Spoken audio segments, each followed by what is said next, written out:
நண்பர்கள் அனைவருக்கும் வணக்கம். இன்னைக்கு நம்ம இந்த வீடியோல சற்று முன் வெளியான மிக முக்கியமான அப்டேட் பத்தி தான் பார்க்க போறோம். அதாவது தமிழகத்தில் கனமழை காரணமாக 7 மாவட்டங்களுக்கு விடுமுறை அறிவிக்கப்பட்டிருக்கு. ஸோ அது என்னென்ன மாவட்டங்கள் அப்படிங்கிறத இப்போ நம்ம பார்த்துடலாம்.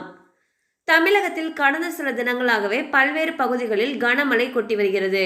இந்நிலையில் கனமழை எதிரொலியால் புதிதாக தஞ்சை, திருவாரூர், நாகை ஆகிய மாவட்டங்களுக்கு இன்று பள்ளிகளுக்கு விடுமுறை அறிவிக்கப்பட்டுள்ளது. நள்ளிரவு முதல் விடாமல் மழை பெய்து வருவதால் மாணவர்களுடைய பாதுகாப்பு நலன் கருதி சென்னை, செங்கல்பட்டு, காஞ்சி, திருவள்ளூர் ஆகிய மாவட்டங்களுக்கு ஏற்கனவே விடுமுறை விடப்பட்ட நிலையில் தற்பொழுது தஞ்சை, திருவாரூர், நாகை ஆகிய மாவட்டங்களுக்கும் விடுமுறை அறிவிக்கப்பட்டிருக்கு. ஸோ இப்போ வரைக்கும் 7 மாவட்டங்களுக்கு விடுமுறை அறிவிச்சிருக்காங்க. இந்த பகுதிகளை சேர்ந்த மக்கள் ரொம்பவே பாதுகாப்பாக இருக்கும்படி கேட்டுக்கொள்ளப்படுகின்றனர். கண்டிப்பாக அந்த அப்டேட் உங்களுக்கு பயனுள்ளதாக இருந்திருக்கும் நம்புறோம். மேலும் இது போல அப்டேட்ஸ் உங்களை உடனே ரீச் ஆகணும்னு நினச்சிங்கன்னா நம்ம சேனலோட தொடர்ந்து இணைந்திருங்கள். தேங்க்யூ ஃபார் வாட்சிங்.